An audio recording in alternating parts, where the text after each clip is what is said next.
Welcome back to the MEO Rip Curl Pro. Portugal just got the women's semifinals all set as the swell continues to rise here at Super Tubos. A little bit of rain coming down. Hi, I'm Kaipo Guerrero. This is Mitchell Salazar. That's Strider Wazalewski. And Mitch, we're going to switch gears right now into the men's round 32. We got a lot of work to do on the men's side. We do, an overlapping heat format too, Kaipo, so it should be a lot of fun, of course. Looking at things out there right now, it's pumping. It is not perfect, though, but there are some drainers. Where do you find the good ones, Strider? You know, it's a roll of the dice, but, man, there are some heavy slabs coming in. I saw Yago, and he said, man, it reminds me of Hawaii. It's really coming up on itself and doubling up and just wedging over itself. There's some spitting barrels.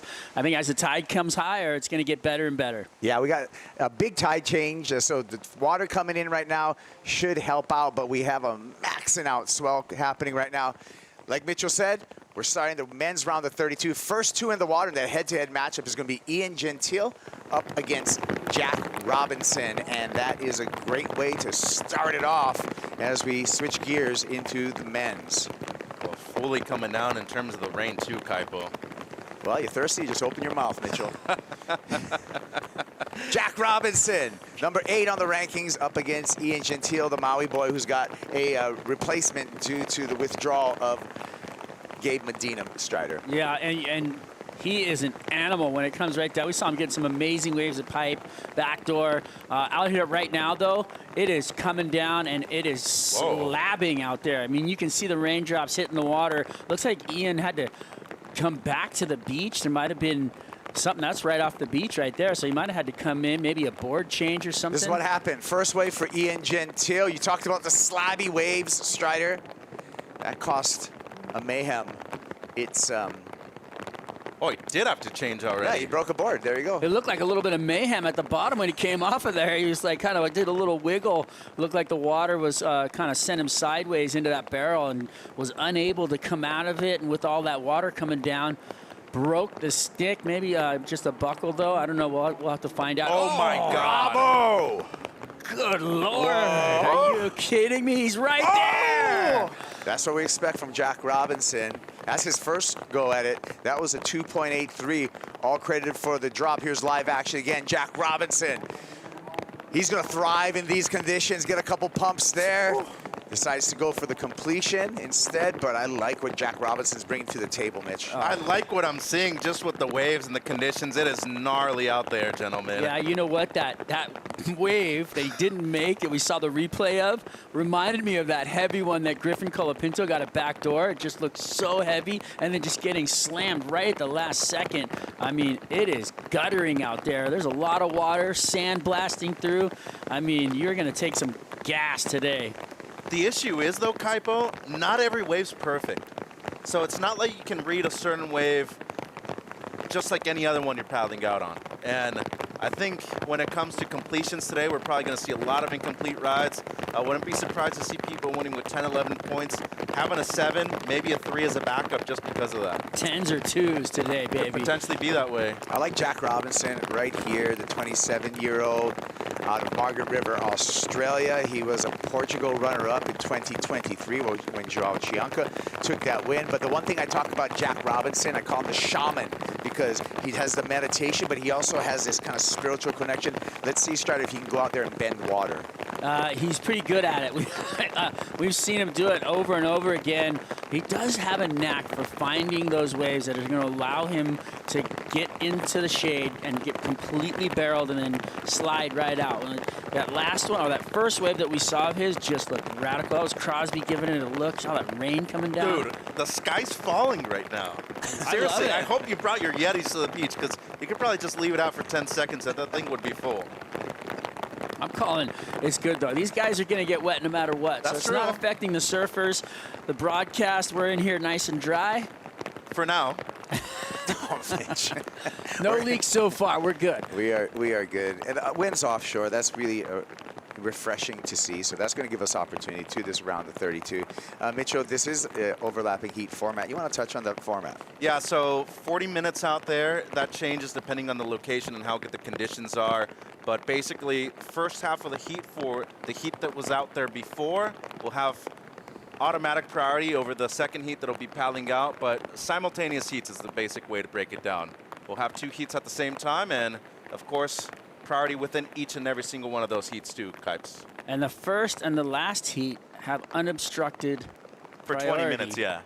Yeah, so that's the thing with when you have this first heat is you're basically going to have a priority heat the entire heat. Once the heat number 2 enters the water, Crosby Colapinto and Liam O'Brien, once they enter the water, then the Crosby and Liam will be in the non-priority part of their heat as we watch Doug Silva with more backup boards for Ian Gentile, because it looks like boards are going to be snapping like chopsticks. Well, I'm surprised that a couple of people don't have 2 boards on the sand too, because it could happen. You could break a board paddling out. Yeah. I mean, not to jinx it, but that is a possibility. It's happened to me before. Was it the wave that did it? Don't start with me, okay? We're in heat 1. Jack Robinson goes left this time. Finds a little barrel there for Jack Robinson. Going to be the best wave so far, and now he's going to have a challenging paddle back out. That's another thing, I guess, Strider, is, gosh, we've seen crazy rips here and everything, but you're going to take some beatings on the way back out. I think you will. I think, the surfers, we're talking about, are we going to have jet ski assist? What do we got? But, and I think it all came from the sessions before the event started when they had those bigger waves this size, and they were having a hard time getting in or back out into the lineup. So definitely a hard job to get back out through it. But these guys are super fit as a fiddle, ready to go, and, they'll be getting right back out there. I saw Gabby Bryant having to deal with some water in her heat, having to duck dive and get back out through, but she found a little riptide, sucked her right out. She got back into the lineup. It looked gnarly, but it's doable. Look at it, Ian Gentile here, 28 years old, from Paia, Maui. 3 years on the championship tour. Again, he was the injury replacement for Gabe Medina, who is on the heel right now from a pectoral injury. Taking a look here, Mitchell, at Jack Robinson. Well, how's the technique to slow down to, you see the back knee right there, basically on top of the board. Made sure to slow down by just holding the rail a bit more. And the double up right there, as you were mentioning, key to be able to do that right now, Strider, with so much sand still on the inside.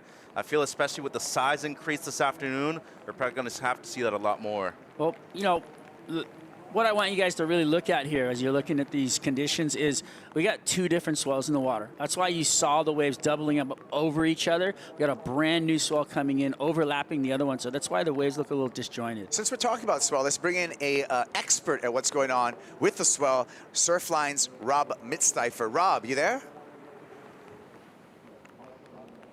Okay, I'm dialing in Rob right now. 1-800-Surfline, Hey. Rob Mitzsteifer, you there?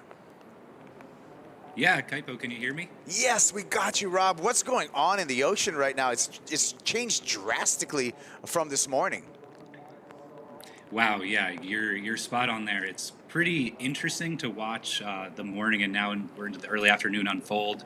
I was watching the women's heats, and each heat the surf kind of built a little bit more, and now we can really see the swell is, solidly here. But this is, believe it or not, this is actually just the leading edge of this long period energy moving in. So yeah, we're looking at quite a significant build over the rest of the day. So we have a network of buoys that are located not too far from Peniche here in the Nazare Canyon. And just before I hopped on, basically between 11 a.m. local time and noon, the dominant swell period went from about 8 to 9 seconds. Wow. And that's that shorter period swell, Mitch, that you were talking about, that more southerly shorter period swell. And now the dominant swell period on that buoy is 16 seconds. So it jumped that significantly in 1 hour. So quite a big build we're looking at right now and for the rest of the day. Yeah, how many feet at 16 seconds? Let's see. I was pulling up the dominant swell period. It's estimated. So let me do a quick conversion from the from meters to feet. So we're looking at around so far about 3.5 meters Oh my at God. 16 seconds. And that the one thing about that is in the Nazare Canyon. So we do see a little bit of refraction going on right there versus what we see at the beach right here. But you guys have been really harping on the fact that this is a very westerly swell angle. So that swell basically comes directly into the beach here. There's no shadowing, there's no blockage going on. So really we're going to see the full brunt of that swell move in over the next few hours, and it's going to be really fun to watch. Wow, sounds exciting. What effect or influence does that Nazareth Canyon have on this particular break? So on the longer period swells like this is when we really see that canyon effect magnified. Because if you can imagine, that canyon is basically an old riverbed when sea levels were much lower. And what happens is that canyon, being deeper water, acts to refract or funnel the longer period and much deeper swell energy into the beach. Now, when you get really long period energy, a lot of that swell actually can refract away from Supertubos here. But when we look at that sort of mid-ish to longer period, say 13 to 15, 16 second energy, that swell can be refracted straight into the beach here, as we're seeing on this animation, especially from that westerly direction like we're seeing today. So it's really some fascinating things going on out there in the deep water. There's that Nazare Canyon. And obviously it's famously the canyon there for this proper spot of Nazare further north. But we do have that little finger on the southern edge there that acts to aid and swell the swell getting into here in Supertubos. Wow. Will it get too big here? I guess that's another question. Possible. You know, that's a great question. So the thing I was looking at the past few days is that the swell was even forecast to be a little bit bigger than what we're seeing today. So that slowly easing trend, or that slowly trending down. Oh, here's someone up and riding. Oh, wow. Oh my goodness. What'd you think about that, Rob? Jack Robinson. I mean, gosh, that really gets me excited because that's exactly what I was thinking we were going to see today. After that morning being a little bit slower than previously thought, but the swell is clearly here now. So, yeah, I'm stoked. Long range opportunity, any opportunities in the future? What are we looking at going into?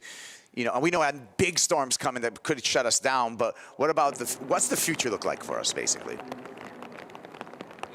Basically, this next 24-hour period between now and tomorrow midday-ish, we're looking great. I mean, clearly the wind is favorable right now, and the swell's building, and we're going to see plenty of energy stick around through tomorrow morning with good wind as well. Onshore wind is going to come up a little bit in the afternoon tomorrow, but it doesn't look too bad.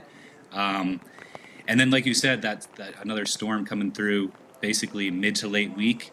And the unfortunate thing about that is it's going to be positioned in a bit of a blocking pattern. And if you can imagine, a blocking pattern in the atmosphere is almost like if you dammed up a river, right? If you think of the river as the atmosphere, when that river gets dammed up, it really blocks motion. So we're going to see a really long-lived, slow-moving, low-pressure system just continue to batter the coast here Wednesday really through Friday into Saturday. But after that, the outlook does look more promising with easing wind, easing swell. So that's kind of what I'm looking at. Basically, the next 24 hours between now and tomorrow morning, and then late weekend, possibly into early next week towards the tail end of the contest window here. Thank you so much, Rob. 8.17, by the way, for that last ride. We're all that swell energy for Jack Robinson. Let's keep in touch, Rob, on the Surfline forecast. We appreciate all the information that you give us. Of course. It's my pleasure, Kaipo, and have a good one, guys. Thank you. All right, you guys. Well, it's on. It sounded like basically he said get it done in the next 24 hours. Yeah, I mean, let's see what happens. I hate to. We don't want to jinx anything. I hate speculation. I don't want to jinx I anything. did that yesterday. I'm not a. Yeah. I'm gonna just chill. But right the waves here are in my chair. pumping. The waves are pumping, and we got overlapping heats. We're gonna have so much action today. Here we go, Kipes. Gentile in a wide barrel. And again, just seeking an exit. And he is pretty much up against the ropes right now, courtesy of that 8.17 from Jack Robinson. But that's also an illustration, Mitchell, of how quickly you can go excellent out here with these conditions. Look, and I want to bring up a point that I think we need to emphasize right now in comparison to the morning. There's a major danger factor out there right now, too. It is shallow, it's pumping, Kaipo, and the swell is still increasing. So we've seen a lot of wipeouts already in the first 16 minutes of this heat. Ian, no doubt, took a major wipeout on that barrel right there. I mean, we're talking about at least 6 foot of water coming down on you, on maybe 1 or 2 feet of sand right there on the inside. You know, the major danger, I love the comment, but the reality is amount of volume of water too, with the double up swell like that. I mean, you got twice as much water pushing in with that deep interval, and it's moving faster than all the other waves have been moving, you know, that they've actually had throughout their time here. Even that earlier swell, I don't think had this much water moving onto the, you know, before the event, and they're gonna feel it. And I liked what Iago said, feels like Hawaii. Jack Robinson off the bottom, and another barrel. Robinson on with the spin, and it looks like he's gone excellent again, potentially. Wow. So we talked about Jack, the shaman, Robinson, and how he's able to bend water at the beginning of this heat. Yeah. That's some water bending right there. Oh, it looked like he just said thank you to his surfboard, too. I love that. A little love tap, a little love tap. The confidence in the relationship between the two has to be there. And I mean, that was so clean. And the exit just before it detonated. I mean, look at this thing. Salazar, he just cleans up. Well, and that's a lot of strength off of the bottom turn to sustain that kind of water moving around you, Kaipo. Strong legs right there, strong core from Jack Robinson. Should be another massive score for Robbo. Right in front of his opponent, too. Yeah. His opponent took that thing on the head, had to watch the whole thing go down. Yeah, that's double misery right there. You see an excellent ride, and then you take a wave on the head in your heat. So that's a tough one. Jack Robinson looks like he's found some clear water on the paddle back out right now with 22 minutes remaining in this opening heat of the round of 32. Board looks good, though. Shout out to Marcio and the crew. Let's take a break right now. We'll be back with more action from the MEO Rip Curl Pro. Portugal, Jack Robinson going excellent.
Back at the MEO Rip Curl Pro Portugal, we've seen Jack Robinson, 8.17 on a girthy left-hand barrel. Got a right-hand barrel for 7.5, 15.67 for Jack Robinson. Two-wave total in his challenge against Ian Gentile. He's put Ian Gentile into a two-wave combination. I'm Kaipo Guerrero. Mitchell Salazar is with me, and Strider Wazalewski. The surface of the water, when it has that texture from the offshore winds blowing on it, making it absolutely perfect, just reminds me of a place to lay down for Jack Robinson. Look at, so Jack feeling the putting it. green. Told I you. mean, look at that. I hope the shaman nickname sticks with him, because now he's just floating on water. He was bending water right here, Mitchell, on this right-hander. Well, we were talking about the drop during the break, but how about the way to come out of the barrel and make sure that he stood on his feet too right at the end. 7.5 the average, Kaipo, a couple of 8s. Not going to argue that. Talking about one of the best barrel riders in the world and looking for his first world championship this year too.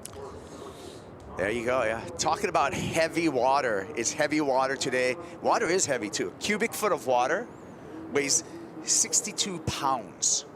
So imagine a big, thick lip on a double up and how much force that water has on you. Ouch. I mean, you can kind of do the math looking at it, and that is just mind-bending when you think about each cubic foot, and then there was going to be later today maybe 20 feet of falling lip coming down with about, I mean, onto your head, probably about 6 feet wide, 20 by 20. What are you talking about This now? thing's going to just crush you. At any rate, it's a lot of force. Hey, we got new news, you guys. We got new heat out in the water. Crosby Colapinto and Liam O'Brien in the non-priority heat, and their clock is now at 38 minutes and 57 seconds. So new challenge out there for the younger of the Colapinto brothers up against Lobby Liam O'Brien. You know what's really interesting? It's one of those heats where both of these guys, Crosby and Lob, have actually gotten injured pre-event at Pipeline.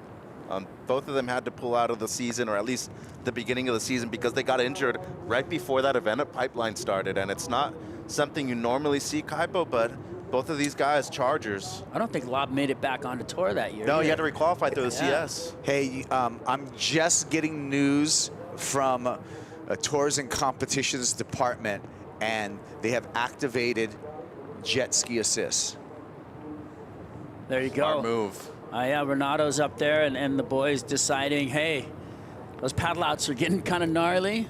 We might want to give them some love on the back of the ski and get them into the lineup. Well, driving a ski out here is going to be pretty Yes, it gnarly is. right I was now, about to too. bring that up. You're going to have to go all the way, pretty much almost to the harbor, to find some clear water and circle back in when you choose a jet ski ride. And, Lob. Liam O'Brien off the bottom, snaps off the top, goes to turns on his first wave just to get on the board, but wasn't able to hang on the ending maneuver. We'll see if he's going to come in and wave for a ski or paddle back out. My prediction is he's probably just going to take the paddle back out. Well, and let's be honest, too, just because there's ski assist doesn't necessarily guarantee that it's going to be a safe ride back out. You know, there's just a lot of water moving. There's an increase in the swell. We like to think our safety is safe. I want to thank them. I want to Yeah. thank them for sure, but I'm just saying you should be holding on.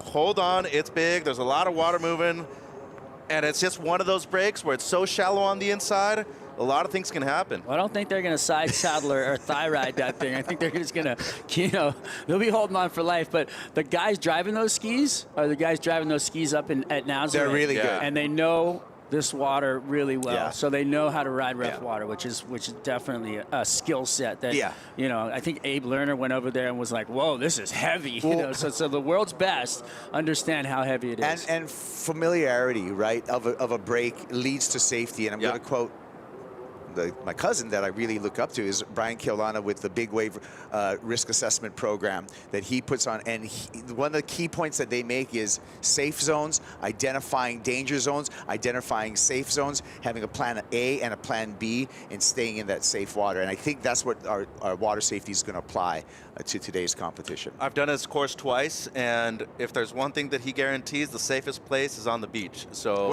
if he, Well, that's not an option today. no, but that's what I'm saying. So if you don't feel comfortable, it's what they always say. The North Shore lifeguards always tell you, if you're in doubt, don't paddle out.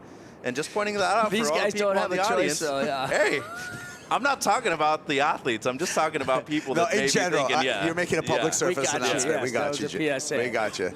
Great PSA. My uncles over here, they say they love me. We do. We do. I know you do. We do. Okay, so let's see. 2.17 for Liam O'Brien on basically one turn. So that's telling me, Strider, that turns are going to be hard. I mean, well, the conditions are ever changing. Yeah, but you're and going to count on a barrel. I think that was actually, it looked like a big wave, but kind of a smaller wave too. So like what's happening now with the rising surf, and we do have a little changing conditions with that The wind shifted, right? yeah. Well, Yeah. what happens is when those big rain squalls come by, they suck the wind in behind them, which means that they're gonna, it'll change probably in about 20 minutes. It'll go back to being offshore, but it does take a little time for it to go, and the air kind of circulates and then comes back the other way. So it might take a minute, but it'll get cleaned up again.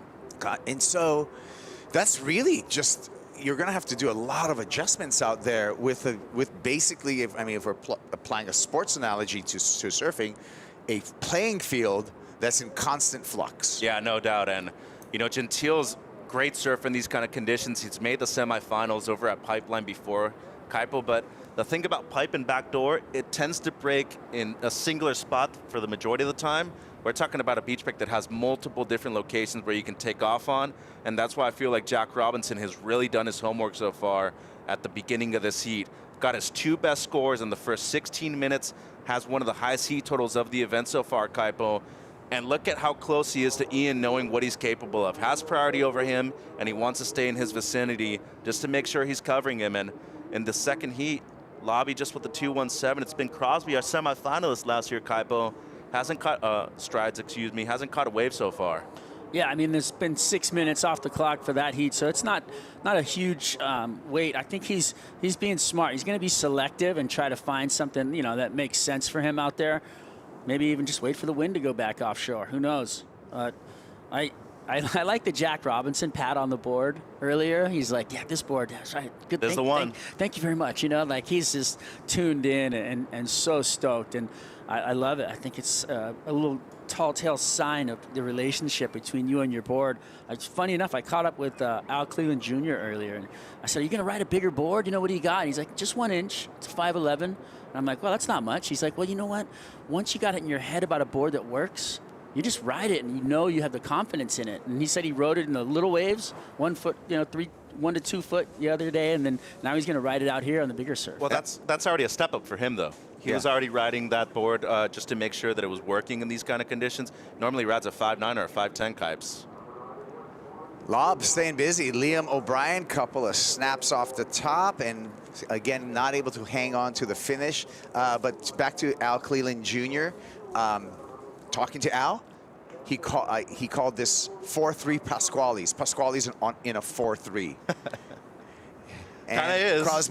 Crosby Colapinto. So instead of warm water heavy beach break, it's a cold water heavy beach break. So he's going to be one to look out for in this round. It's even got that backwash like Pasquale has. I actually called him out as my dark horse for the event.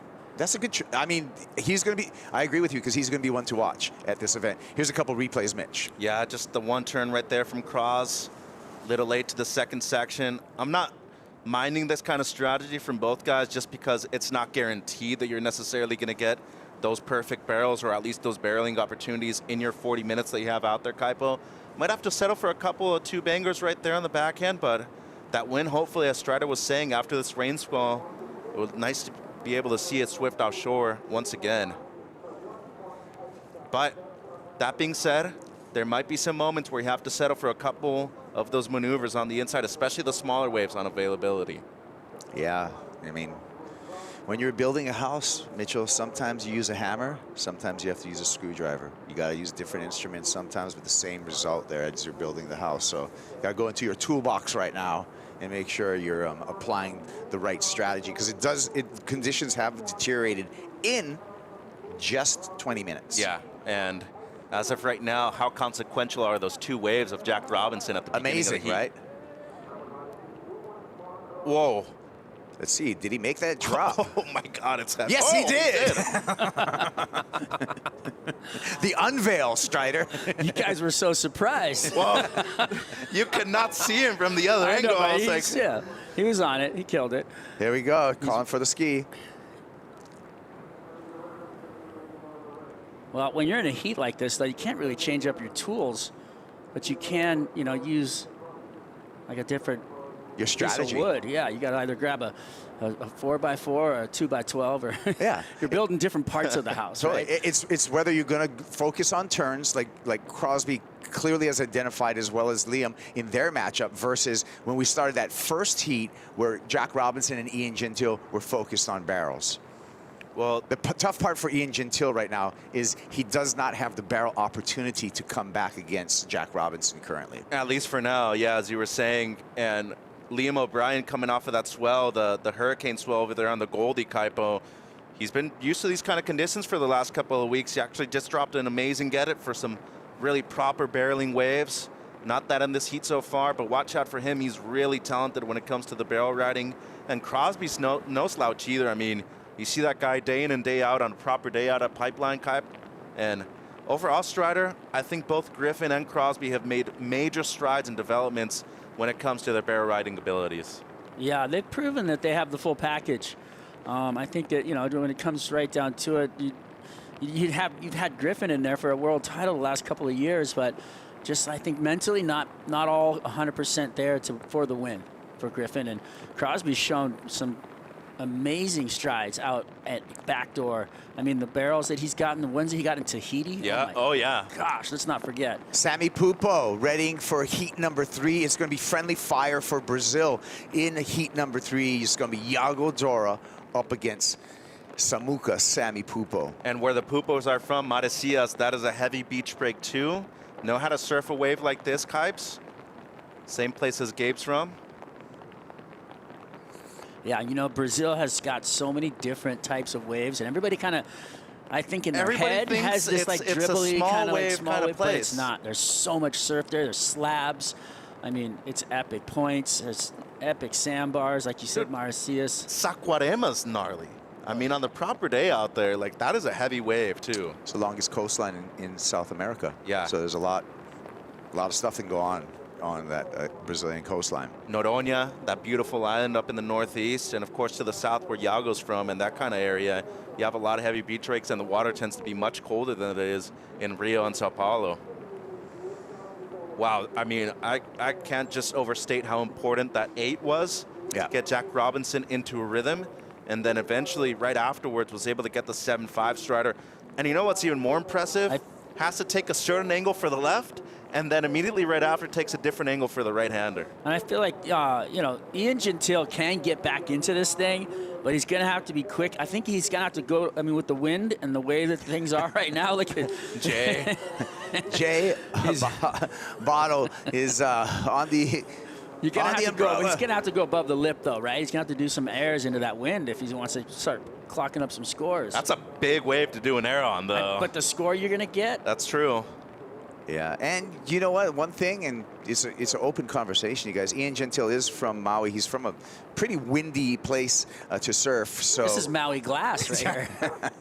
For him, he's all, yeah, whatever. And I remember when he was young, he went and did a trip with Brian Connolly to Pascuales, actually. So that's a kid that knows how to barrel ride. He knows how to charge big waves. And, of course, once again, third place finish at Pipeline.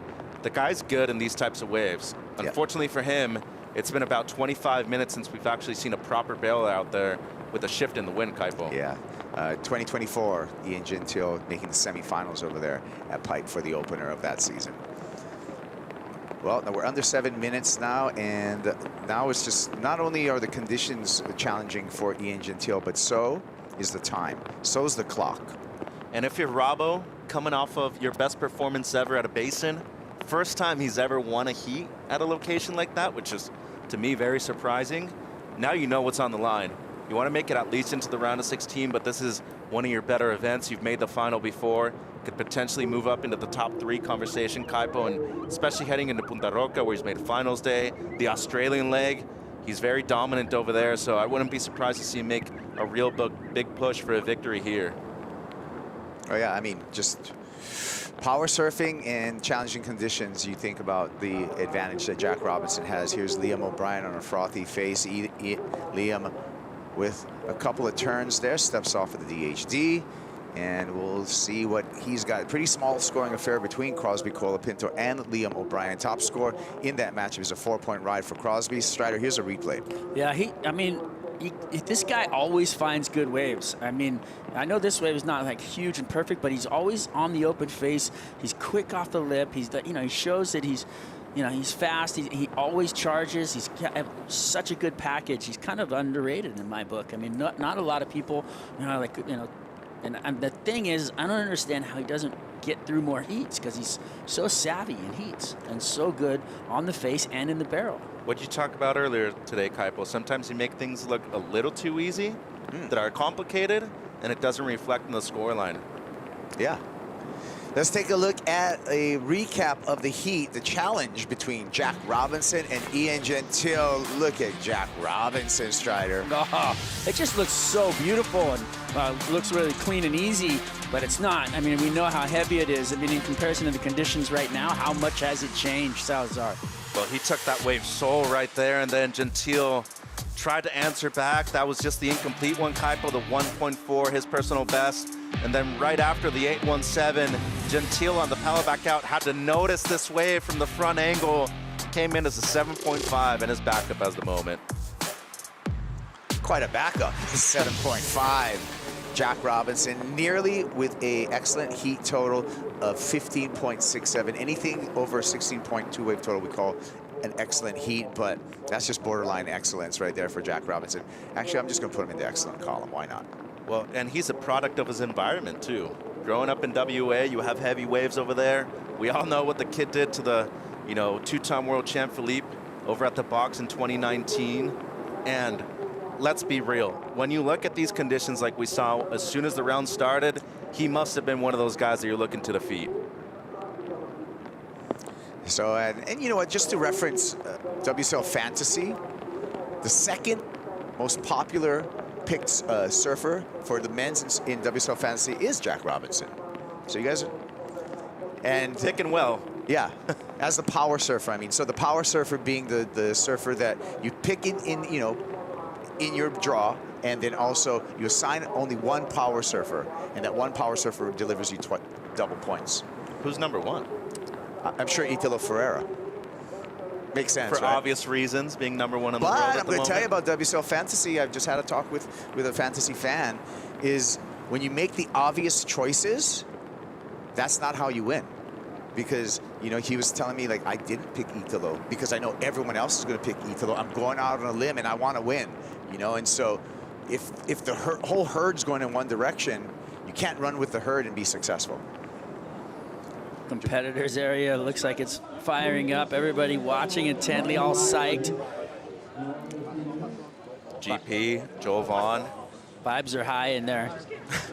Why wouldn't they be? I mean, you get the kind of soil that we're seeing right now. It's pretty hard not to be focused on the ocean. Yeah, and also the outside deck is on shutdown. That too. I think they were all watching Bottle Thomas on the stairs out there. Oh, hey, shout out Jay Thompson, bro. You're one of the hardest working men in the business. Yeah, so Jay Bottle Thompson, coach for Liam O'Brien. We had that shot of him out there in the elements with hanging onto an umbrella to be that much closer to his surfer. Under 3 minutes, 2 minutes, 15 seconds. Ian Gentile was going to take a loss here in the round of 32. Bummer for him, because outside of the 2 incomplete barrels, they didn't really have any other opportunity to potentially match, or even the 817 or the 75 or Jack Robbo, and with 2 minutes to go, seems very difficult for him to make a comeback right here, Kipes. Overall, though, replacement surfer, you make a round, so you did at least somewhat of a job, and as a replacement surfer, you don't know how many events you're going to have. So him coming over here made the trek, and at least, did some proper work, Kipes. Yep, you are right, and the gifted surfer in the way of Ian Gentile, but it was Jack Robinson that came out swinging. There's Jay Bottle Thompson. Love you, Jay. Hold on tight. Hey, a big breeze. He actually, could get lifted right there. Give the Mary Poppins. Be flying around out there. Very talented surfer in his day, too. Former Championship Tour surfer Jay Thompson. Yeah. And he's watching a tight matchup in the non-priority heat between Crosby and Liam. Nobody really breaking away in that heat. So that's going to be a very tight matchup when they fall into the priority section of their heat, which is just a minute away. Well, Lobby has something that's close to matching the high score of that heat so far, a 3.8. Crosby with the 4-point ride. So, as you said, nobody's really broken away with it so far. Most importantly, though, once you have priority, your tactics change, Kaipo. You know how to approach the heat differently, and you're really trying to select the very best out there. Liam like O'Brien, way down the beach. And lob comes up. Going to turns on his backhand. He's going to go for the paddle back out. 30 seconds in priority heat.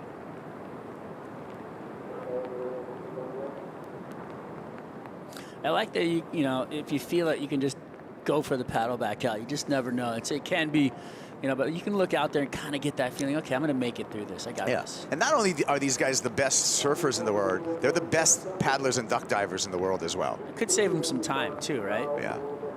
So Liam had a priority on this one. Crosby had to let him go. First snap, real strong, Kaipo, and we saw him complete this one right at the end too. Great combination right there on the backhand by O'Brien. Should be a significant score in the heat so far. Crosby, a couple of nice snaps there for Colapinto. Hangs on, and that's going to be an answer back in that exchange. And a solid answer too. Asking for the ski right there. You know, another thing about paddling back out, you do exert a lot of energy duck diving. So I feel like, you know, if you want to hang on and then make sure you're comfortable and have your energy for your surfing while you're out there, I think getting the ski is a great idea. Yeah, summoning the ski, Crosby Colapinto. And Jack Robinson taking the win, and our first surfer to advance into the round of 16 is Western Australia's Jack Robinson with some giant numbers there, 8.17 to 7.5. Jack Robinson looking at as I think one of the favorites in this event. We're going to take a break right now. We're back with more action. When we return, it's going to be Iago Dora and Sammy Pupo in the non-priority heat, joining Crosby Colapinto and Liam O'Brien in the water. Stick around.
I've never considered myself the most talented surfer or athlete, but one thing that I will do is work harder than anyone and be persistent. It seems like Kai never stops. He's not scared to try innovative things. Here it comes. Here it comes. As much as I could say he'll never beat me, he's definitely the person pushing me more than maybe anyone. Oh my God. Tie down. Oh, gnarly. Tie down, tie down. Oh my gosh, look at the harbor.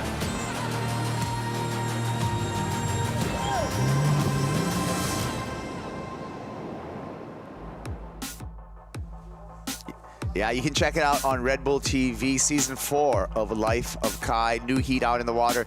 Iago Dora coming up against Samuel Pupo. Friendly fire, like we said, for Brazil in the non-priority heat. Kai Peguero along with Mitchell Salazar and Strider Wazalewski.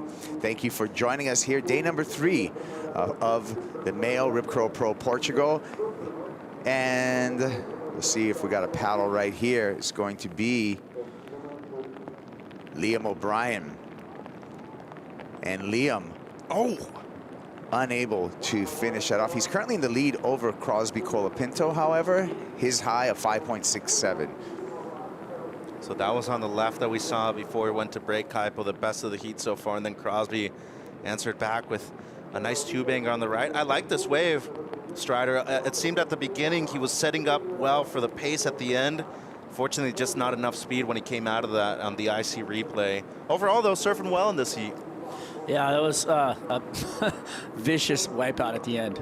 You know what, Striders, we have some of the best surf fans in the world right now. We got 100%. people who are watching all over the globe, and I just want to shout out our super fan, Bob Hurley. He's over in Hawaii right now. It's 3:45 a.m. and he sends us a message saying he's up and he's watching the And comp. he says he loves the banter. That's thank you, Bob. There's Yeah, times Bob. that I don't, by the way, Bob. I love these two and I love you, but hanging out with them for 2 weeks sometimes is a little bit too much. What he's saying is that he's stuck in the middle a little Yes. bit right there. We love having you, Sal. I know, I love you too. Yeah. And no, hey, shout out to Bob. You know, everything he's done in the industry, just like the people over at Rip Curl. Without them, we wouldn't have what we have nowadays, you know, Kaipo. You're touching my heart, Salazar. That's right. Groms for life. Hey, hashtag.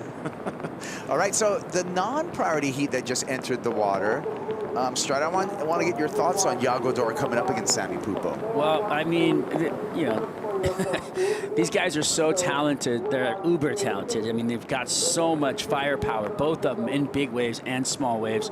So you know, that one is a really hard one to call. I feel like if the wind can iron itself back out and we get to go into barrels, we're gonna be really fun to watch those guys thread the needle, and they can both go above the lip. It's too hard to actually pick one. Yeah, I like your assessment in that their skill set is evenly matched, right? As we look at Sammy Pupo here, the 24-year-old out of Marseilles, fifth, his best result, a fifth in 2023. 4 years on the championship tour for Sammy Pupo.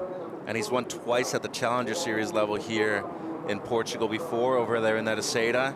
So at the CT level, fifth, his personal best, Kaipo, and already has a couple of throwaways, so he needs to get things going. And for his opponent, Dora, he lost out in the elimination round at Pipeline, bounced back with the fifth place finish in Abu Dhabi, though, so he's looking to get on a roll as well. Yeah, he's up against Yago Dora, 28 years old, from Florianopolis. Yago Dora, 7 years on the championship tour, and as you mentioned, coming off a quarterfinal finish at stop number 2. I like the way he surfed over there. Best result in Portugal has been in third in 2023. And of course, not only do people know him as an amazing airless, one of the most creative surfers on the planet, and that's on rail too, Kai, but we saw that in the opening round with a couple of major laybacks. Yeah. So still, you know, gosh, so this swell came in like a lion, right? And then we saw it pump, and now it just shows you how temperamental the ocean can be, Strider, and how adaptive you have to be as a surfer in competition. Yeah, Mother Nature has the last laugh always, and you got to watch it and understand it and try to, you know, continue your relationship with it, but you can't get mad at it because you got to just deal with what it gives you, and you have no choice.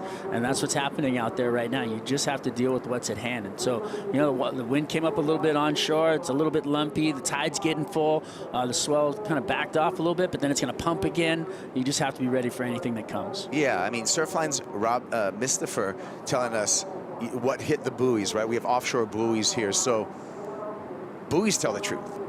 Buoys give us both swell height and swell period. So this long period swell is in the water, but with those long period swells, Mitchell, actually I'm going to ask you, Strider, because I know you study oceanology. With these long period swells, there is sometimes these longer lulls because it is a longer period. Isn't that true?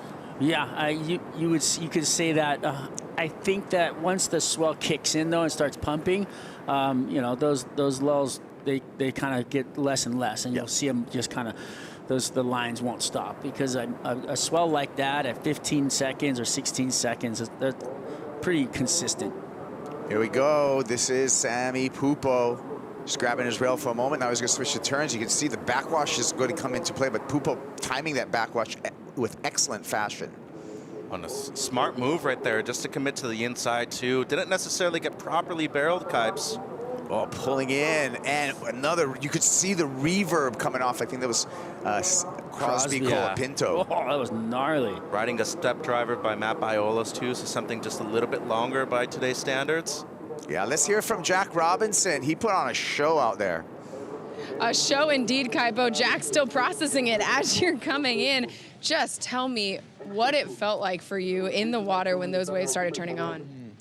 Yeah, it was crazy because this morning was so small, and then we like looked at all my boards, and I had the smallest one, and then I went like one by one, bigger and bigger and bigger. I've got like 20 boards in the locker. I've taken it over pretty much, but it was crazy. It was yeah, what a transformation, just the waves. Well, and you've had some incredible free surfs coming into this event too. You were just joking about renaming it Robinson's Reef out there because you had such. Yeah, started breaking. I was going, oh, okay, here we go, and then we're just getting flogged the whole time. And yeah, I got back out though. I snuck back out, and I saw Ian broke his board. I was like, okay, I just got to try and make my waves. I got flogged on the first one too. I was going, oh. I saw you testing the boards this morning. You just mentioned how much you've switched it up as you've seen the conditions change. What did you end up going with? I wrote a 6.2 just now, and yeah, I was on a 511 this morning, but I think we're going to be on a bigger board tomorrow even. I think it's going to be bigger. So, yeah, hopefully the wind holds off. And, yeah, I think it'll be a pretty exciting day. You heard it here first. You started off the excitement today. Congratulations, Jack. Thanks. See you guys. Yeah, Jack Robinson. If you haven't caught up with leading into this event, you can see it on WSL social media as well as Red Bull Surfing social media. Jack Robinson had basically a second reef rolling out here to a barrel. Replay here of the last of Sammy Pupo, Mitchell. Yeah, this one came in as a 3.83, so as pointed out before, it didn't really get covered up right there, but the combo on the inside was pretty strong. I like it, especially with the way he had to control the reverb right there and all that difficult onshore wind that he's having to manage on this one. Not to really consider the backwash on it too on the inside. So good stuff. That could be a counting score by today's standards, Kaipo. Colapinto looking down the line, punches it as it closes out, but the backwash again coming into play. With Jack talking about his boards, I was in the locker room. 20. Literally, he's got boards all stacked inside of there, and then they're just bulging out on all sides. There's boards on the seat, there's boards on the floor, there's boards stacked against his boards going into the two lockers next to him. Yeah.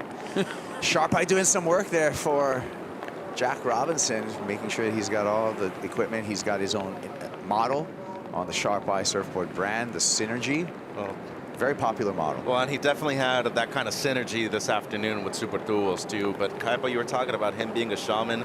How cool and just chill is he when he's on the glass too? That guy doesn't necessarily seem like he came out of heat. He creates a bubble, and we've seen that history with him where he creates a bubble around himself. He doesn't get excited until he finally gets that W. Here we go. Let's watch how it works with our jet ski assistants here. Crosby Colapinto is going to show us how it's done. He says, hey, I'm not going to bounce on the sled. I'm getting in the saddle, which is smart. Seems like a smooth ride out too.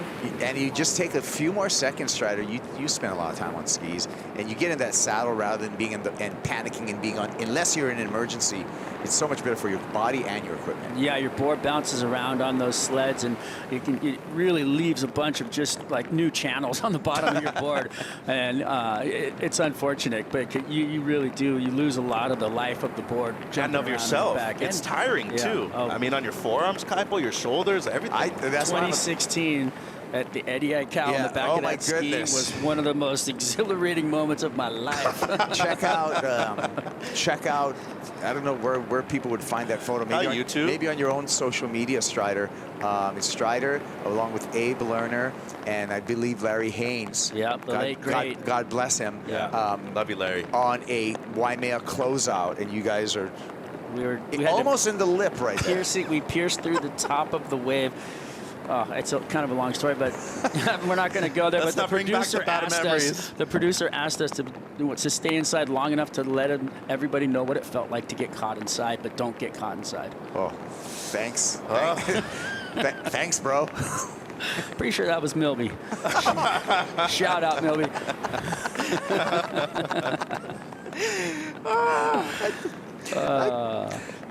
But yeah, 60-foot closeout. Mason Ho was actually riding that wave. Yeah. Oh, dude. And he ate it at the bottom. That was so heavy, man. If they ever try to put me out on the lineup, I'm just saying, you know what, guys? I think I'm packing my bags. I'm not doing that. You're good. You're good, Mitch. You got it. You got it. And you know what? The late great Larry was there and amazing, and we miss him. And I have to say, rest in peace to Shane Herring.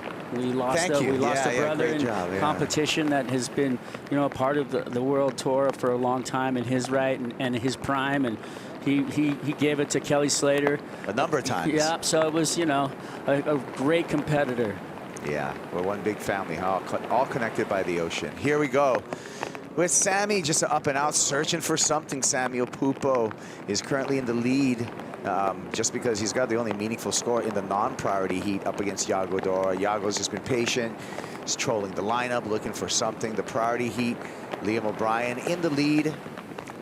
Lob has heat control. He's in the lead. He also has priority over everyone in the lineup. Well, another thing, too, and I think it's really important to highlight this while the conditions are just onshore those two bangers, anything you get on the inside that's a complete wave, you see him winning with the 5, 6, 7, and a 4 right now, Kaipo. Or what about a barrel like that? That for too. Iago Dora? That helps out. He waited a long time for it. It has changed. It is slightly offshore now. If you look out there over your shoulder, you'll see the conditions have changed. Check this out, Waz. Slides underneath, holds the wall, did well to find a little cover there. So comes out from the shade and doesn't find anything else on the inside, which is, you know, you'd want more after, you know, it wasn't a very deep barrel, so it's not going to be a big score. Yeah. After seeing that, when I saw it live, I thought it was deeper. But the replay really showed. They're going to keep that score very low. I mean, they after the 8 and after the 7 of Jack Robinson, you need to be as deep as possible in there to get something excellent, Kaipo. Felipe Toledo with eyes on the water in our Red Bull athlete zone, Strider.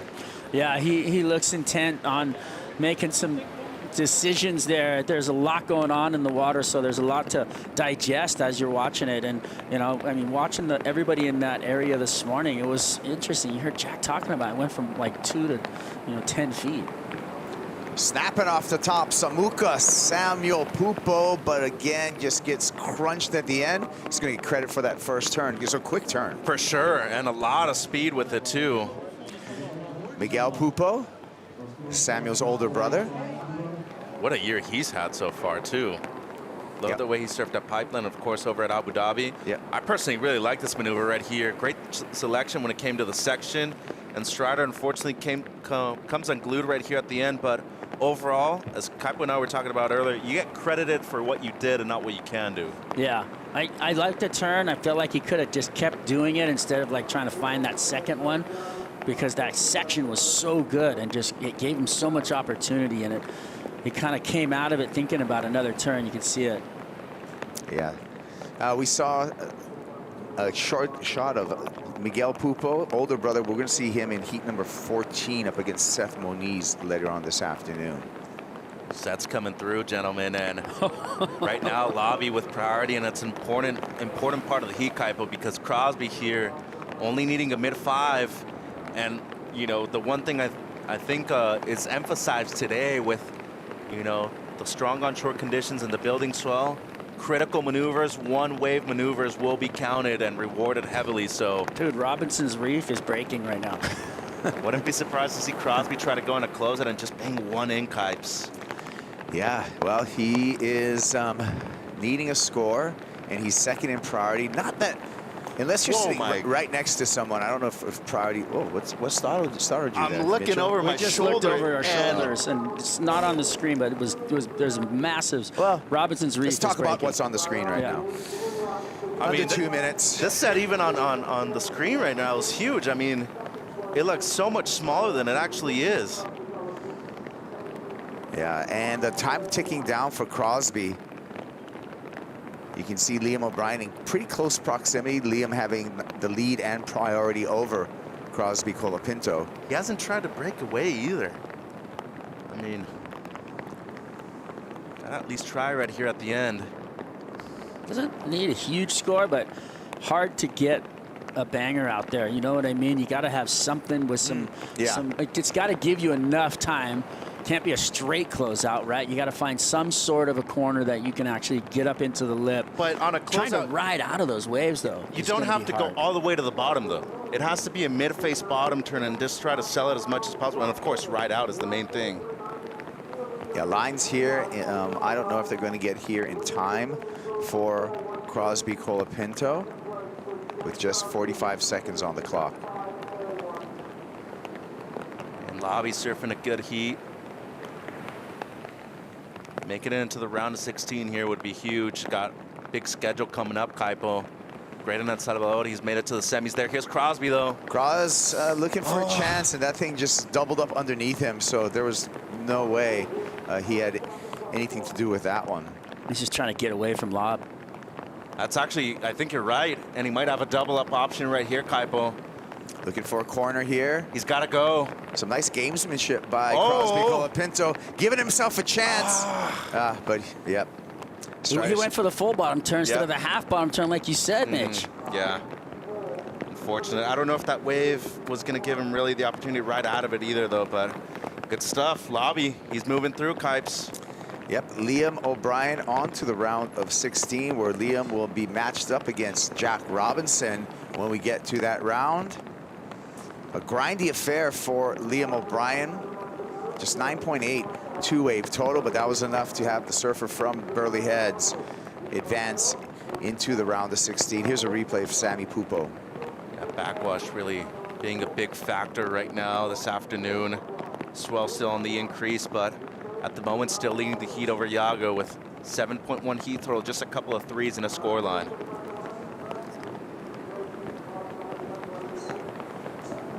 Liam O'Brien with Crosby Colapinto, and Liam O'Brien advancing into the round of 16. We're going to take a break. We'll be back with more action from the MEO Rip Curl Pro Portugal here in Peniche.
Welcome back to Portugal.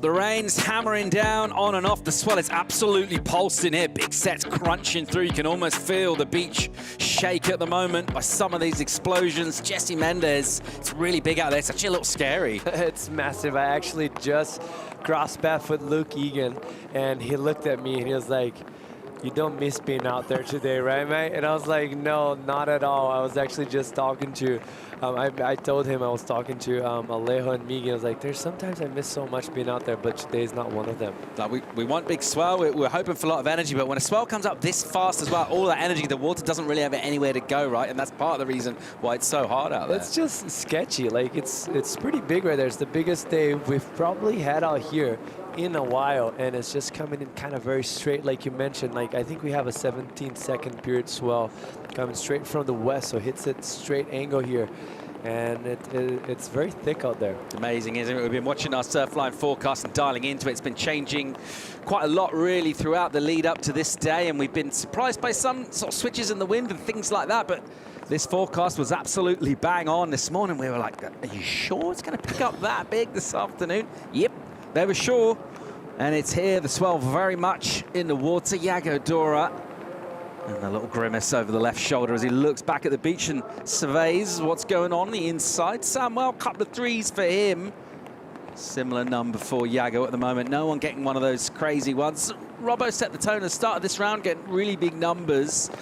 But it is a case of if you get, you know, a huge crazy tube, you're going to go up to the excellent range, but otherwise, you could be struggling for scores here. Yes, there's big chances, mostly with the wind kind of being onshore right now. It actually just turned a little bit more offshore, and that's what's going to happen throughout the course of the day. We have those southeast winds, which blows into the right beautifully, but then as soon as it switches a little bit more to the south, it gets more to the cross side onshore, and Iago up and riding. Big crunching section. Dora doing some evasive work there, does well to just chop his line down and get out the way of an explosion. Trying to get himself set up in this seat with a proper, legit second score. 15.5 to go in it. Little update down from Tours and Competitions. We are actually going to be going on hold now, Jesse. So a little hold while conditions sort themselves out for a bit. And I think that's a reflection, really. Obviously, it's big enough, but in terms of scoring potential, Yeah, I think this is the biggest issue. Just not really many opportunities, but now we see Iago right here on a very tall wave in size, shorter barrel, but for the situation of the heat so far from what the surfers have previously got, it's a decent ride for him, mostly comparing to the 3.67. Similar wave, but just much smaller, way less energy on the bank. So this could be a good score for Iago in the situation of the heat that we have in front of us. Yeah, we saw a quick vision of Samuel paddle into one. I think just wobbled him off as he was getting to his feet. And there's all sorts of water, just turmoil out there on the sandbar swirling around. He's on the sled. He's heading back to line up. We'll get a number for Iago soon. Still timing this one at the moment, but figuring out this lineup well. It is a challenge as ever in Portugal for all sorts of reasons. And right now, this big come up in the swell, really, it's risen so fast. And it is absolutely hammering on the sandbar here. And there's big lines filling in. Expect that throughout. I mean, we know this. We knew the storm was incoming. Right now, as you mentioned, winds kind of clocking pretty favorable. We're obviously going to be keeping an eye on things, but we've still got plenty of days left in our waiting period. Yeah, we do, but we do going through that period of a storm and big swell, which what we're seeing right now are even bigger than today. So it's going to be very tricky to find a gap in between. That's why we're trying to make the most of it on a day like today. The problem is it's like just it's so consistent right now. I'm seeing 10-foot sets every 2 minutes coming, like swinging towards the scaffolding, and we actually might get dragged down to the beach in a little bit with the high tide.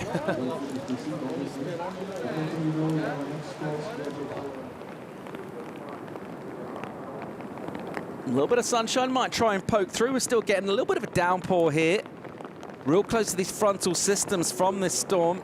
Expect them to maybe clear up a little later throughout the day, as that wind will click east, which is a good direction for here as well. Where you can see how unruly is the wobble that's coming through in the lines here, and as that tide also fills in, it'll just let even more energy come up. We're after the wedges here. It is that teepee, that A-frame that we particularly want. When it is walled out on those longer lines, that's when it's going to be tough. It's going to be very tricky, and just for the people that doesn't have too much knowledge on obviously swell and are watching us, the difference is we have a butte-in swell with a very long period, so the wave comes very straight. You kind of almost want like a shorter period, so the waves kind of don't have that stretched out wall. So when it hits the bank, like the energy concentrates in one spot instead of dissipating throughout the whole beach and closing out at once. So that's what you kind of would hope for out here, or maybe a combo swell, right? Like a mix of two different swells in the water that makes that A-frame that we all love about it, mostly on a beach break like this. It would be a different scenario if we're at J-Bay or something, or, you know, like a point break that likes that long period swells, maybe Pipeline or Chopu, but here makes things very interesting and hard. Under the 12-minute mark to go here. Dora with the lead, 3.9. He got for that left. Had to be pretty nimble and quick, really, to get down out of the way of that explosion. He did that. 3.9, his return. And these two, they know we're overlapping. They'll be looking around and realizing there isn't another heat coming out, a non-priority heat. Will that play in their mind at all? I mean, obviously, they'll be aware of that. I think sometimes you could play into the fact that they're like, oh, like we got the short end of the stick, you know, like they're gonna stop the event now and it's in our heat. They can't stop our heat because our heat already started and we have read-in waves already. So they have to finish this heat no matter what, because it would be unfair for the surfer that is winning, obviously. So kind of a bummer there for them to be in the situation that they are, but it happens. Like, it's not the first time it happens to them, not the last one, but yeah, you kind of got to go on a break because things are pretty tough out there right now. All part of the game out here at Super Tubos. I cannot remember seeing a swell come up quite this fast. I remember this first time this event ran a long time as a search CT event, 2009. There was that one day, it was really stormy the day before, and it cleaned up a bit the next day, but it's still pretty unruly. Owen Wright was surfing as a wild card. You remember that day? Yeah, I mean, when you mentioned that day, first thing that comes to mind is Owen on those big lefts. I think he also got hurt, right, during that day? That is it. Yeah, so that's the first memory that comes to mind. He was just charging, just a very thick, gnarly day. That was one of those kind of after the storm type days. This one, it's before it's coming through, and it really has come up super fast. We're watching some big chunks of water come through You watch on your screen and you get an indication of it, but looking out to sea, I saw a couple of Robbo just at the start of this round paddle into a couple of waves. It's so thick from the angle looking across it. And he'll be absolutely delighted to got the best of it, really, getting those big barrels out there. That's what we expect for surfers like him. You come to Portugal, we always know you're going to get a bit of everything, but when Robbo's in the water, you know he's going to be hunting those deep tubes. Yeah, and the connection, right? Like, if you think about it, just how everything lined up for him just before it got almost too big and too straight, and the onshore came in, he found those 2 nugs. And props to him because they weren't easy waves to ride. Mostly the left-hander, he had to doggy door. The wave was doubling up, all sketch. So it's just one of the things that Robbo does when the waves are like this, waves of consequence. And just like the roll-in that he had on the free surf a few days ago, like, who gets a roll-in here? You know, who goes sits off the back and wait for that? Just kind of one of those magics that some people have the connection and the guts to pull it off. Couple of charges in the water right now as well. Thinking of Samuel Pupo and some of his performances at Pipe on that one. What, 2022. Unbelievable. His performance in that venue. And no real weaknesses in either of these two, really. Think about the versatility. And that's what Portugal's going to take, really.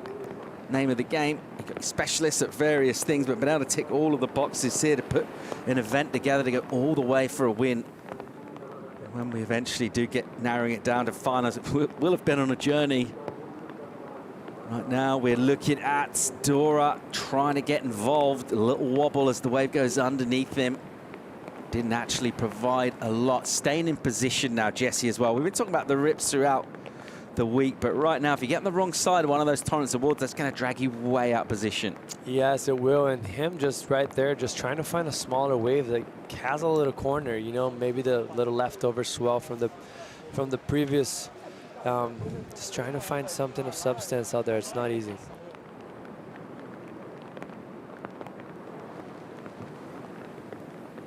Eight minutes on the clock here. Iago Dora with a narrow leads at the moment over his mate Samuel Pupo. Some of them made sense of a tricky lineup. Was Liam O'Brien. He's with AJ. Paul, Liam and I were just talking about how tricky the lineup is. We've been watching it just change so much today. How did it feel for you out there? Yeah, it was a bit like a washing machine out there. It was pretty hard to find anything. Yeah, I don't know, kind of just really hard to find where the spot was, where the good waves were. So kind of like my last year, I didn't really have much of a plan. I was just going to hunt around and take any corner I could get. And yeah, paddling out, it was actually, I just was seeing Robbo just get kegged every wave. So I was going, oh, maybe we're going to get some good waves. And then it turned onshore, so I kind of had to adapt on the fly a little bit and just go back to some grindy turns, but that's all right.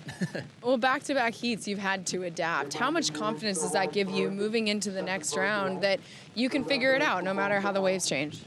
Yeah, I guess it gives you a bit of confidence for sure. But yeah, I feel like every heat you roll up and you just, well, I've been just stressing out. Like, I don't know what to do out there. It's just so tricky. But yeah, it's just one of those ways where you gotta be really adaptable and kind of just improvise while you're out the back. So that's kind of what I've been doing so far. And yeah, so far so good. So we'll see how we go in the next one. So far so good. See you in the next one. Cheers. Liam O'Brien still alive here in Portugal.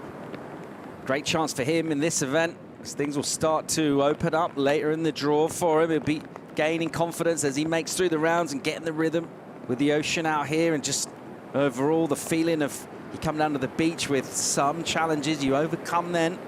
A little bit of momentum each time you come through. 6 on the clock, just over. Just a reminder, we're going to go and hold after this heat. Next call will be 2:45 p.m. here for a possible 3 o'clock start. So a little hold while we just let this swell continue to fill in, and hopefully let the wind continue to click offshore and just clean things up a bit. All of this energy at the moment is pretty unruly. We still are waiting to see if Iago Dora or Samuel Pupo can get out the threes essentially here. Got a little bit of time as yet to do that. Doesn't really matter how you get through, Jesse. It's all about just sort of survival out there and staying alive in competition. Yeah, it really is. It's unfortunate for them. It's basically a tight heat. They're basically one turn away from bettering those lower scores of 3-6-7 for Iago and Samuel 3.27, but the problem is just trying to identify that corner or just a straight line that gives them enough time and not so critical, not so big for them to actually hit the lip. So tough job out there for Sammy right now. As much as this looks so reachable and such a small score, it's not easy. Yagodora in the lineup, scanning things. He's been not as busy as Samuel. He's had a bit more energy in terms of going for waves and sort of spread himself around the lineup a little more. He's had 6 attempts. Meanwhile, we'll just wait for more and more big belts of energy coming through. You can see our two surfers, they're heading out to sea. And I think that's because they've seen it's quite ominous looking big shapes heading towards them from way outside. Quite unique, this venue, and the way the swell kind of swings around the headland and bends in here, and you see these marching lines coming through. Look at this stuff out the back, Jesse. It's crazy. There's like some bonsai waves rolling through right now, like literally 10 to 12 foot waves breaking way out the back. That's the first time I've actually seen out here, and I spent a lot of time in this place, and man, I did not expect the swell to get this big. We woke up, it was literally flat. Like, I was like, oh shoot, like we're in a tough spot right now. We're not gonna have any waves for, you know, maybe some had high waves before dark, but all of a sudden it's bombing. Time will tick away here. Just over 3 minutes and 40 seconds. Yagodora is heading south. He's getting a bit of a swing in terms of his paddling and moving away a bit, whether that's just a rip, whether that's a position. He's trying to change things a touch here. Samuel will now head with him. Not super close to each other in the lineup. It is Samuel with the priority at the moment. Doesn't feel necessarily that significant in waves of this magnitude. There is a bit more elbow room out there in the lineup at the moment. And we're still waiting for Yago as well for a fourth wave for him, essentially. Couple of threes from his last two. It's just about got him in front, but I mean, look at the margin, less than half a point in it. Couple of closeouts will crunch on the inside sandbar. You can see that brown sand just gargling up the face. And positioning from these two, they want to stay underneath it enough to be able to take waves when they come through. At the same time, you do not want to get caught inside, Jess. You do not want to do that. And as much as we have a ski assist right now, and you'd be hoping for some of those guys just to roll the dice, like it's actually so straight that it's taking a little bit for the ski to get back out, and they got to go very wide towards the right side of the beach where it's a little bit mellower. The swell drops a little bit more. So you can see the intensity right there with Miggy. I was actually talking to him, and he almost likes when Sammy has a heat before him because it's so nerve-wracking for him just to be watching and not being able to do anything. That takes the pressure away from his heat. It almost feels like he already surfed the heat and warmed up previously. And I had a brother as well that was in the QS before, and I could agree with him 100% because it's hard to watch your brother moving through the water and you can't do much. Bit more shape on this one. Here goes Pupo. Samuel, backhand from him. Slice off the top, not trying to do too much. That's because this wave is so hard to surf. And he gets a little hung up, and that's an indication right there. We're watching the best in the world do it, and it's hard just to make it out of what looks like, you know, a relatively standard kind of turn. Samuel's down on the inside.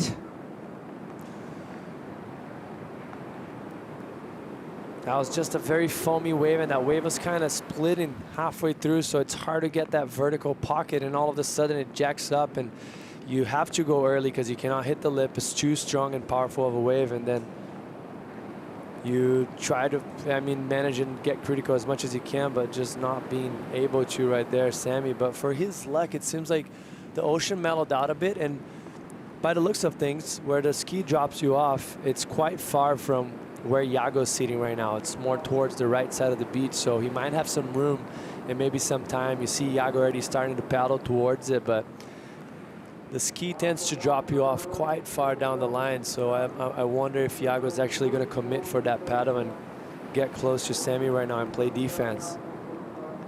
The 375 will remain elusive for Samuel Pupo, coming under that by just over a point. Meanwhile, bit of shape out the back. Dora having a look. Gives it a couple of strokes and realizes that one was going to stretch away. Whether or not he had the energy to quite get there, he'll let that go. He'll hang on a priority as well. and just make sure, as you mentioned, Jesse, that ski ride back will take a bit of time. Well, Sammy's already out the back. I can see him from the back, but there doesn't seem like there's anything moving towards him, but it's just so far from Yago. Yago is not even going to try and commit, and it looks like it's going to be Yago's day. Your countdown here, different ways of doing it. Ultimately, you want to go and post big numbers, but what you really want to do is stay in competition. That's what Yago Dora's done here. He'll heave a huge sigh of relief to get out of a heat in overpowered surf conditions, really. A couple of threes. It's been good enough to do it. Hey, and let me tell you one thing, Paul. In order for him to make the top 5, you need to scratch those scrappy heats. That's very important. That's what world champs do the best.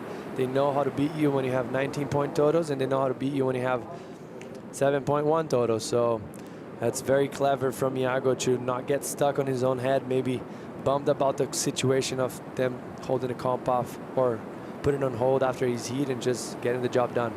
Yago Dora will get the victory in heat 3 of the round of 32 over his mate Samuel Pupo's a bit unlucky out there.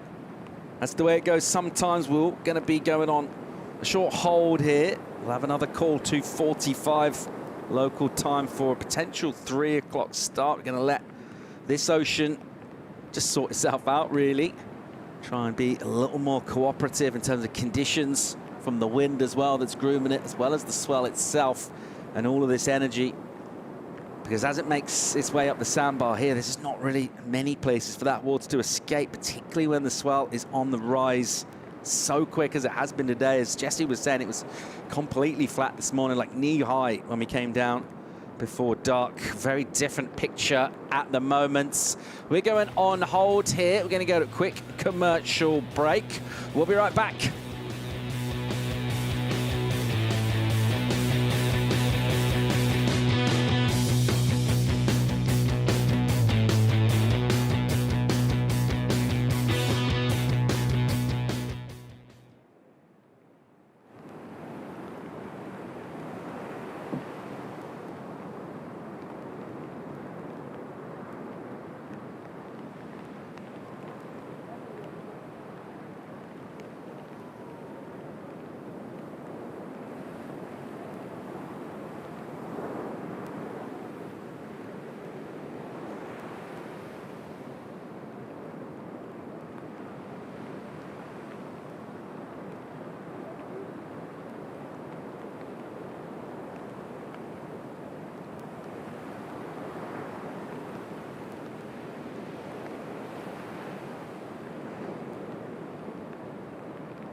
Welcome into the Corona Cero update show from an afternoon in Portugal, which has pulsed with swell. We expect a lot of energy in the water here when the swell kicks up, and it's fired through this afternoon to the point where we've actually had to go on a short hold just to let things settle down. Conditions improve, just level the playing field a touch in terms of surfers. Getting a couple of scores here to join myself, Paul Evans, to talk you through today's talking points thus far. Jesse Mendez, Mitchell Salazar.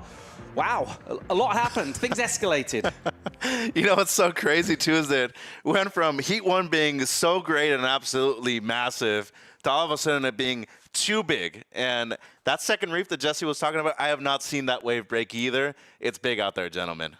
Really big. When things do get big, Jesse, one of the things we expect is Jack Robinson to absolutely flourish, be in his element. That's what we saw from Robbo. I mean, the connection that he has with the ocean everywhere, whenever he gets above 6 foot, is really second to none. It's just a few guys that come up to me, like obviously Gabriel and John are guys kind of like in that same. Seth Moniz as well, Baram Amia, but man, he put in a show for us, and it looked like we were setting ourselves up for one of the best days ever. And then all of a sudden, onshore came in, and it's kind of a nightmare out there. It's very hard. I did not want to paddle out right now whatsoever. Mitch, your first time in Portugal, we told you to expect the unexpected. I know, bro, but I didn't think it was going to be that. Now, I knew it was going to be big this afternoon.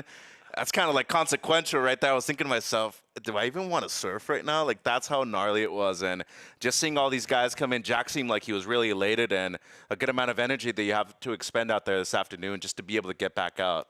Well, absolutely. As we've been saying, when the swell does pick up, you expect Jack Robinson to come into his element. That's what he did when we kicked off the round of 32 for the men, and really putting on a show of incredible tube riding, some really thick ones. He goes through the motions, whatever conditions you like, but something just clicks in him. Tell you what, this guy, Gentile, he got deeply barreled as well on a wave that was basically part of the same closeout, but Robbo, look at this stuff. I mean, that was impressive. Look how he doggy doors that section right there, and that wave was double up coming towards him. If he would have not done that perfectly and used that outside rail to just kind of drive him out of it, just barely squeezed. You could tell that was intense right there, and he liked it. You know what's so crazy, though, Jess?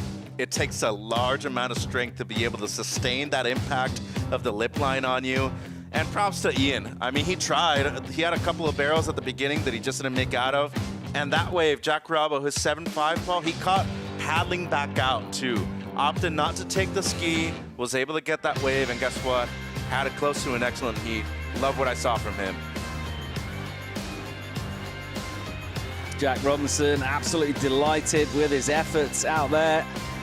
Full stoke from him. I imagine what some of these things look like from the inside. Few people have had a vision as deep as him, and his story continues with some of the more hollow and challenging waves on tour. In fact, it got so challenging. At that point, we're thinking, great, game on here, awesome. We're going to have overlapping heats, barrels up and down. An hour or so later, we've actually had to just press the pause button a bit. Yeah, and once again, it just got too big to the point that I think the only way we're able to run a comp right now is if we have ski assistance, of course, but it has to be offshore. I mean, there's no way anybody can go and surf out there and try to post anything better than a 6 with just a closeout turn. It's just too big and unmanageable, really. And what it really is a closeout turn out there. Like it's like you're talking about a very big lip that you're going against it. So it really is like hard to be contestable, but things seems to be cleaning up once again. We had that onshore come in, and it's going to be shifty today, like that southeast through south winds. It's going to be kind of moving and making things very interesting. Yeah, all part of the conversation here really in Portugal. We came down really early this morning. We had a bunch of holds even this morning. Whenever that happens at any event, you know, okay, we're expecting to be able to run something here today, but even throughout this afternoon as well, we're reasonably optimistic about being able to get going here, maybe. 100%. It's already cleaned up in the last 10 minutes and by far, but this is the reality of surfing as a sport. And especially with how long of a waiting period we have, it's way better to go on hold and make sure that we're actually giving these surfers the options to surf way better and cleaner conditions, especially when we talk about the danger factor. We were both looking at it this morning thinking, okay, it's waist high. All of a sudden, it's double overhead right now, Jess. Yeah, if not more, to tell you the truth, like those waves that are breaking right behind us, the surfers are surfing a little bit more towards the right of the scaffolding today, as we already mentioned, but the waves breaking behind us, it's connecting from second There's reef. a sandbar over there. Second reef super tubes right here, or even third reef. It's like just rolling all the way through, and it's very unruly. Looks pretty wild from up here. Let's go and find out what it looked like from the lineup with Yago. Yago, just try to explain to me what it felt like to surf that heat. That was just survival mode out there. It was really bad, really hard to surf, and I feel for Samuel, it's really hard when we have to compete in these kind of conditions. It looked like it was turning on Jack's heat, and then it just went really bad on us, but it's part of the game, and I'm glad it came my way this time. I usually lose those kind of heats, and yeah, just let's keep going. Para o Brasil, me diga sobre as ondas e os condições. O mar ficou muito difícil agora, né? Entrou o swell, mas totalmente storm, né? Fechando tudo. A gente ficou ali 40 minutos sem achar nenhuma onda boa, quase, né? Então, ficou difícil demais. Sinto muito pelo Samuel, né? Ter que competir num mar desse é bem difícil, mas parte do jogo também. Agora focar no próximo round. Muito obrigado. Valeu. Yeah, thanks, AJ. Really interesting to pick up that point, and to the point you were making, you want to put a run for a world title together. It's all about getting through those challenging ones as well, and maybe that is something different we're seeing from Yago as well. Yeah, maturity. I mean, that's the first thing that comes to mind. And if you're thinking about, we have 10 events plus the finals. If you do an average of 4 heats, like an event that's 40, easy math. I'm not that genius, but 40 heats throughout the whole year, you're going to have to scrap a few. And this is one of them that he checked it off. And sometimes it doesn't go your way. And that could be the difference of him maybe losing right now, just being eggy, and maybe going in to win the whole event. And it could be the difference in the end of the year. In terms of Samuel, at the moment, he'll be a bit bummed right now. But next event's coming up pretty quick, Mitchell. And he's shown a lot of resilience so far in his career. He has, but that's 3 throwaways already for him. And unfortunately, as Yago's saying, you want to win the close ones, and it hasn't gone in his favor a lot of the times in his career. Same thing for Sam, and those are the ones that you need to be winning if you want to maintain your spot on tour. I thought this was going to be a bounce-back event for him. Having won the Challenger at Adeseda a couple of times, I thought he was going to feel comfortable right here. Now he's got to go and do it in Punta Roca and the 3 events in Oz to really do well and try to make up some points. Well, before we got into men's round of 32, of course, we had the women's quarterfinals go down, and an opportunity for surfers in conditions that look really different from what we ended up finishing up with to get themselves into finals day and the semis. Let's get caught up with the pulse and everything that happened here. The first matchup, Caroline Marks, Joanne Defay. And it was mainly the lefts that were being favoured. Just the way this quickly rising swell was filling in, it was pushing from a pretty rare angle, actually, from down the beach. And the lefts for Caroline Marks, she said, thanks very much. We know all about what the Reunion Islander can do in lefts. And she rallied. She got a couple of good waves of her own, but ultimately Caroline went backhand attack as well against the grainer on the right. And good enough to do some pretty neat and tidy work. Didn't go mad in terms of scores. A nice moment at the end as well. Joanne Defay will take a little break from competition now. Meanwhile, Molly Picklum, and there's something about her this year already. She's shown us plenty of steel and determination. That's always been there, as it is with Tyler Wright. We expected this one to deliver hotly contested surfing. That's what we saw. Molly took those opportunities when they came through. At this stage, we were seeing slightly longer lulls in some of the sets, and it was the one-turn banger from Molly that got it done. And that was pretty much the moment we saw the surf start to rise. You expect Tyler Wright to get a tube. She's been in electrifying form herself this year, but ultimately it was Molly that got it done. And then this was the heat really we were looking forward to. The yellow jersey of Simmers, who's been unbelievable last couple of events, and something of an upset because it didn't go her way, and a patient approach. Erin Brooks sat for an eternity waiting to get going, and as soon as she clicked in, she fired herself into form, multiple hits on a long left, and then backed herself up straight away and just belted one. So the rookie on tour, of course, already got a win on the CT, but right now taking on the very best in the world and getting the better of her. Really cool story between these two as well. They've been surfing and hanging together for a long time. Nice vibes out in the water, and a big smile on young Erin Brooks, just 17 years old. An absolutely brilliant performance from her. The fourth quarter, this was tough. It was actually kind of a tough watch for people like Dog Marsh, and we expected power from Gabby. We saw that. Didn't see loads of quality waves come through, and the camps, both of them looking pretty nervy. Bella Kenway has been really good value throughout this event. Just didn't quite get enough done. It was tight, but ultimately it was Gabby Bryan who got it done, and she set up an interesting matchup against Erin Brooks. And we've been talking up Gabby Bryan in terms of world title credentials potentially this year. She continues on the up and up, already well placed coming into Portugal. And that's how it went down for women's quarterfinals. Smiles of relief for Dog Marsh. And we're all set up with our bracket now for the semis. Let's take a look at it.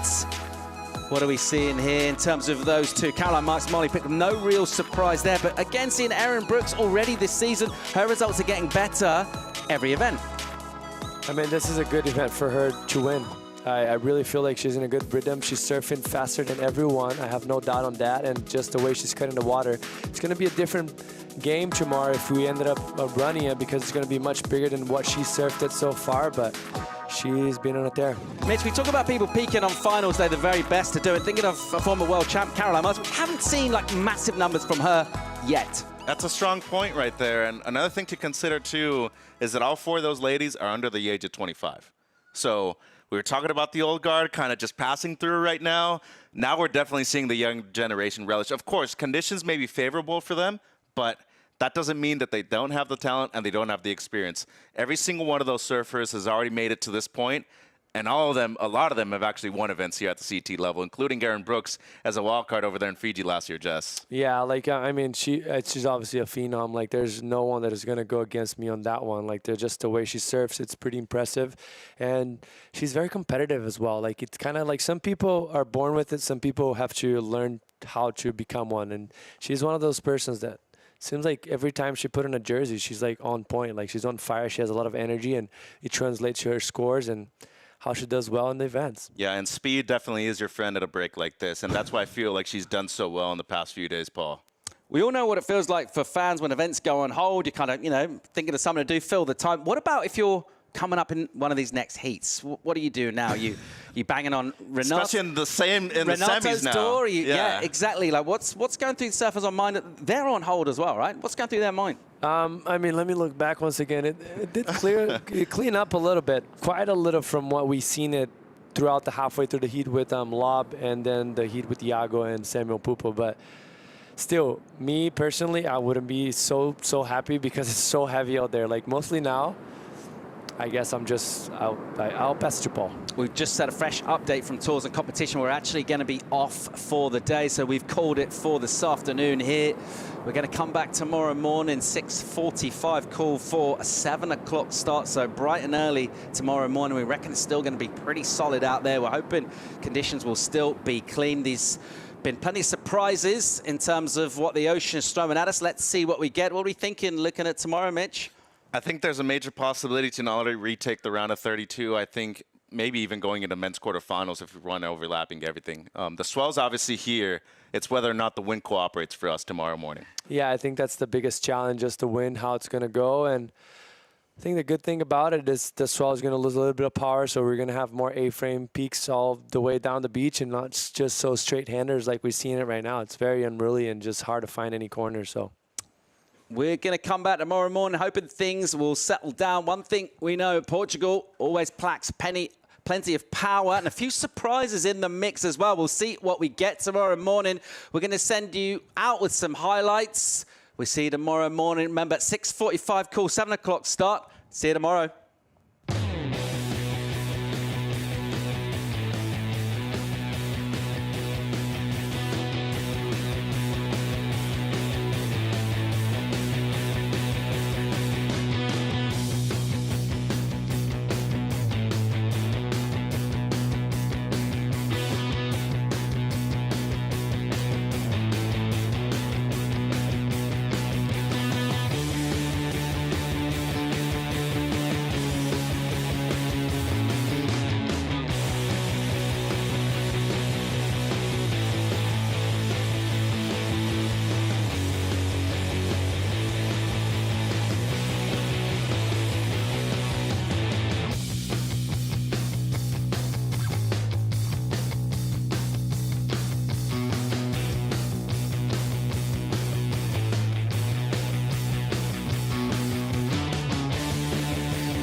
This copyrighted event broadcast is produced by the World Surf League for broadcast around the world and may not be retransmitted, reproduced, rebroadcast, or otherwise distributed or used in any form without the written consent of the World Surf League.